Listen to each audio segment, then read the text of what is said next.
Wow, it's been a while since I played that. Yeah, it's hot.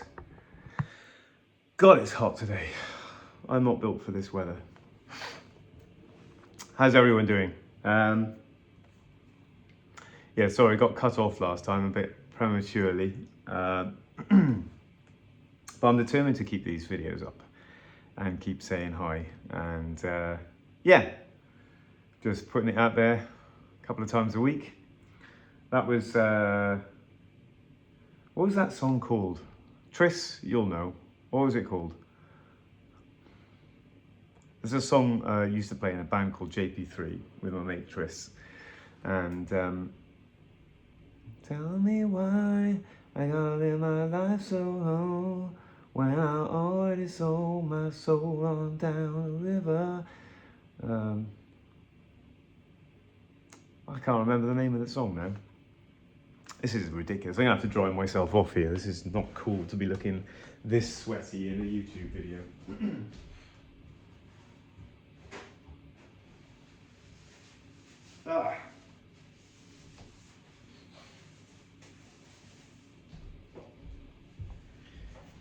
Yeah, so the heat wave has hit here in the UK. What was it called? I need to figure that out. Anyway, how's everyone doing? Nigel, it was lovely to hear from you on the last video, and I was so pleased that you've gone and done a gig last New Year. Was it? I think it was New Year or around Christmas time. Yeah, Nigel contacted me after the last video and his story is amazing. In fact, if you go back to that video, there are loads of amazing stories in the comments, people leaving things that you just wouldn't believe, you know, like just stuff that you just think that can't possibly have happened to someone. But yeah, so it's nice to reconnect with you, and I hope you're doing well. We hope to do some gigs and around your neck of the woods so you could see us live, but we didn't get there, unfortunately. That always seems, because you're Bristol, aren't you, I think? And that we never seem to play there. I don't know why. And now we're not doing the touring thing in the band at the moment, or maybe ever again. I don't know. but we're not, you know, we're still doing our thing. I mean, there's new releases coming out. So yeah, check out 5 Points Gang for all of that boring stuff. Yeah, that riff, I was playing that riff for that song, which I can't remember the name of.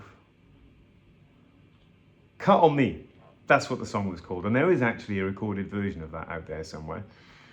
That Nick, who is the engineer for our current music, he all the way back in the day, we're talking like 15 years ago, I think, recorded that song. 15 years? No, I'm being unkind to myself there. It's about 10, maybe 11 years ago. Yeah. But that riff came from my practice routine, and you can hear I'm not very well, I'm not really in practice at the moment, so I'm not playing it very well. But and we used to play that a lot quicker on stage. It was always really fast, and I was always panicking trying to keep up with it. But yeah, so I don't know, I thought it'd be a good thing to run through to give an example, because we haven't got to that point yet where people are asking questions and you know, asking me to cover particular topics. So I'm just going to go over some practice things that I used to do when I was professional and used to practice guitar. Yeah, so this one, I was just going to cover it in real basic terms today. I'm not going to give you too much to do, and I don't want these videos to be too long either. So let's just look at what this is. So I'm going to play it in, well, the song is in E, so let's play it in E. So it starts on the 12th fret. and I'm playing major scale basically. So the major chord, the E major chord.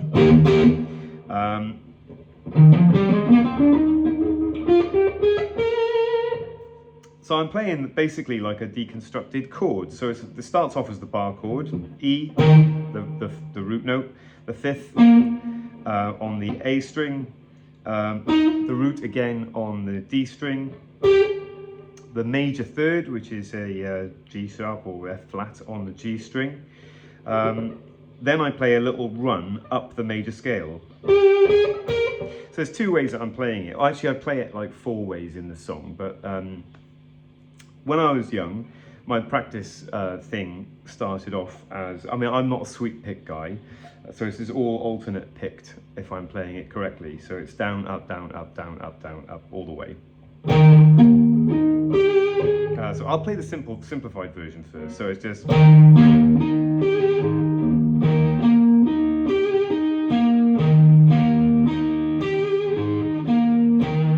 So the reason I started practicing this as a child is because, well, it was covered in previous videos, but you look at my hands and the way that my fingers kind of bunch together.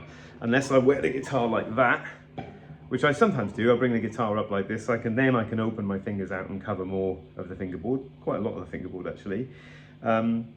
But if I'm playing chords, my fingers kind of like all compress in, because it's just to do with the shape of my hands and the way my hands have been built, basically. So when I'm on this kind of shape, my fingers are like kind of all compressed together. So you can see I'm kind of not moving very much, but I'm playing a lot of notes. I used to play this riff on the gigs, and everyone was like blown away because they all thought it was like a neoclassical like thing, but it's so basic, and it was just like a, you know, a practice thing that we turned into a song. And then gradually just build up the pace of that, you know, so gain helps you, but you shouldn't really practice it with too much gain.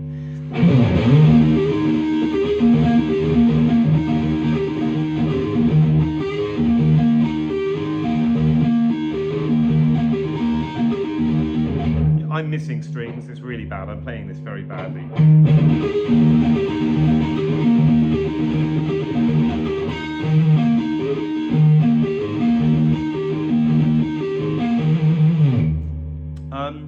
So basically the riff, the chords of this sequence are like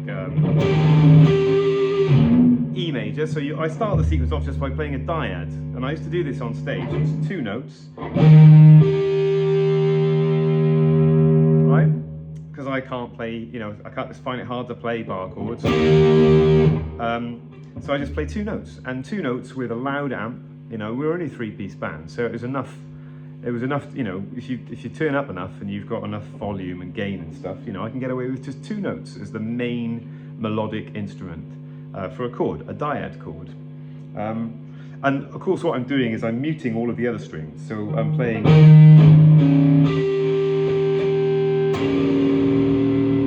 some harmonics are coming through, I don't care about those, but basically it's an E major chord with 2 notes. And then the next chord is a B minor chord. Sorry, B major chord, same thing.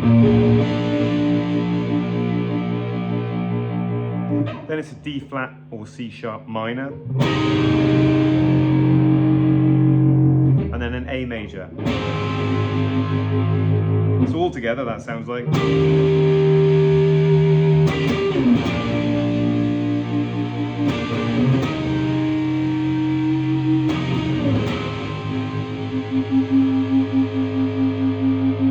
And the thing is, because it's a diad, right, you get something that doesn't happen if you play a 3-note chord or a 4-note chord or whatever. So I'm trying to say here, there's an advantage, a hidden advantage to just choosing to do it with 2 notes. You get that interval, there's one interval happening, right? But then obviously these notes have each got like harmonics and everything within them. But you can hear the interval, and you can stretch the interval with bits of vibrato.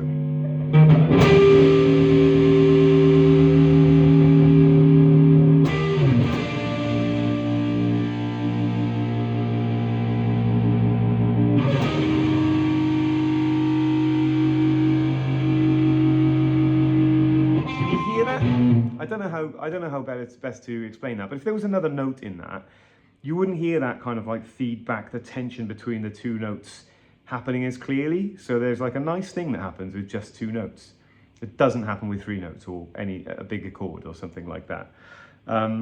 Also, the way it sustains, I think that feedback and sustain are kind of preserved if there's fewer notes fighting against each other. I think the more notes you put into that chord, the more they interfere with each other and sort of cancel each other out in terms of like there's oscillations happening. And so anyway, this is me just talking bollocks, isn't it? But and I chose a dyad, and I play a lot of dyad chords, even in my songwriting today.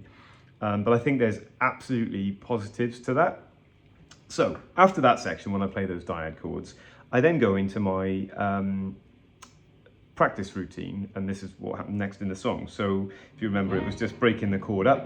It's an arpeggio, isn't it? And I transpose that around exactly the same chords. B major, a D flat minor, A major. So what happens in the song is this.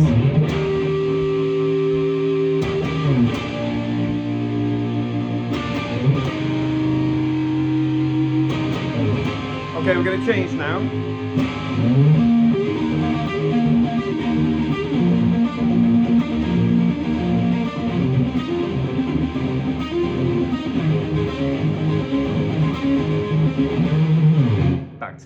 Back to the E again. I apologize, it sounds so ropey, but even with my shit playing of it, because I'm completely out of practice and my right hand's not working and all that kind of stuff at the moment, it sounds really impressive. Immediately sounds really impressive, to the point where we would play that section and the audience would start screaming and everything because they think there's an actually good guitar player on stage. Right? And then what we do is we just extend the passage a bit. So I would then play, the first half of the run would be the same, the first half of the arpeggio, right? And I would add in the second part of the arpeggio. So the first bit, that's all the same as the first, but then instead of going back down on the second time, I go major, run, up, okay? A, so it's like a major third, A flat, A fourth, B fifth.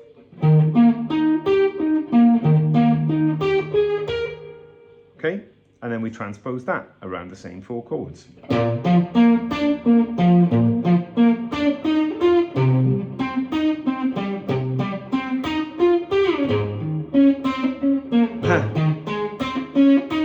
Okay. So it sounds, I mean, it sounds like classical music, doesn't it? And it basically is, because like some of that very early classical music was based around very basic major patterns. You know, if all you're working with is the major scale, then there's a limited amount of things that you can do. But it sounds like, you know, I went to college, which I fucking didn't. So that sped up a bit. Sounds like this.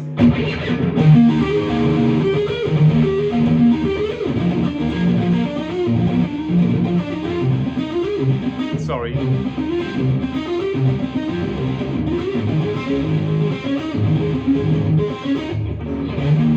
So then what I would do is embellish it a little bit further. So now what I'm doing is just playing up the scale. Writing melodically, yeah? That's the melodic line now, isn't it? So instead of coming back down, breaking up I didn't know I was doing this at the time. I just think melodically, so I didn't consciously do this. It's just a natural development.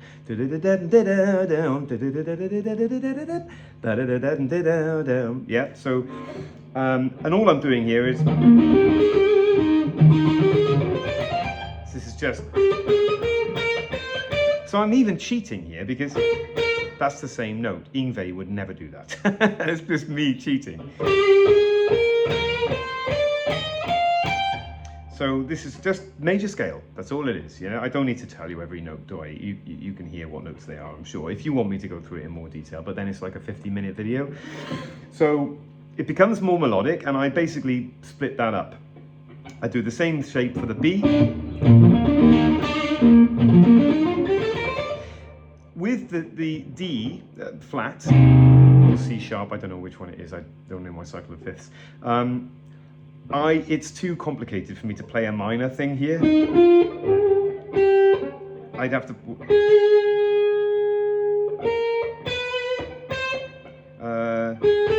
I don't know how to do it. I could work it out now, but so I just went, okay, I don't know how to play the last part of the run, so I'll just repeat the same thing.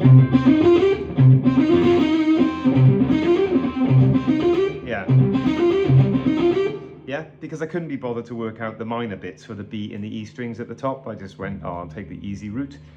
Hopefully what you can see about this as well is this riff suits my hands, right?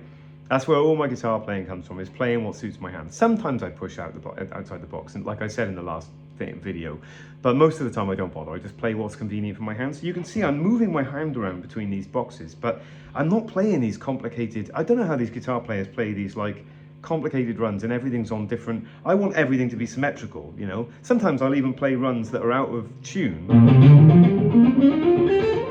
just because it's the same fret every time and it's easy for me to get to, and nobody seems to care. They all think it sounds good, so I mean, nobody seems to know if that's harmonic minor or not. Yeah, it's... Anyway, and then we go back to the A major. Okay, so this is what that sounds like.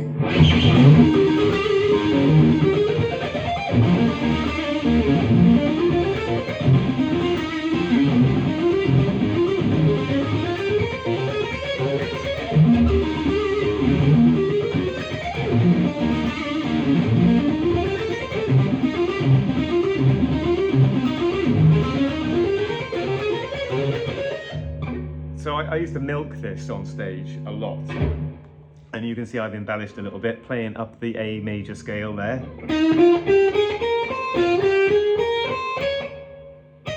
Yeah. Yeah, so I've changed key there, because I'm now playing an A major scale, but is it the same notes as an E major scale?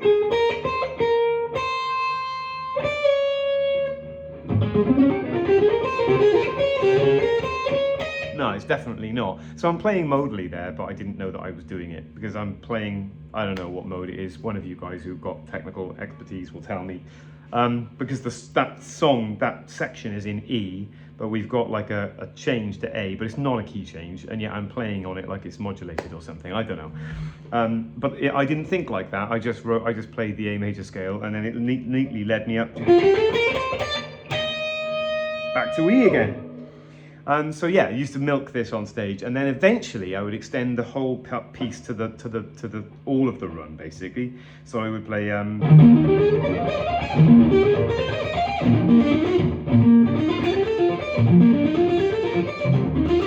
still playing that.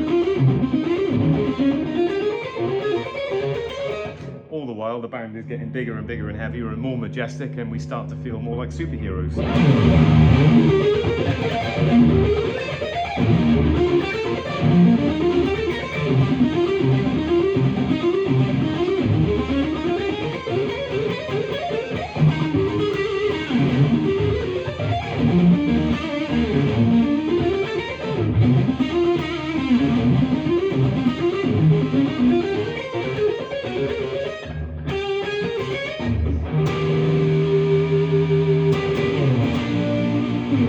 Yeah, so that was all based on a practice routine that I used to have, and this video is 20 minutes long, and it's a hot day, and I got phone calls to make.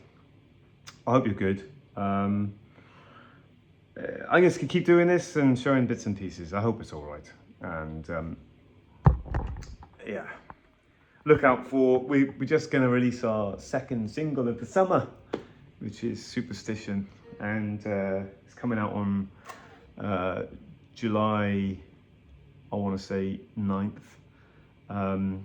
So head over to 5pointsgang.com or the 5 Points Gang Facebook page or whatever you want to do, and pre-save if you want to listen to that song. Right, I hope you guys are good, and hope this wasn't a load of total shite, and speak to you again in a couple of days.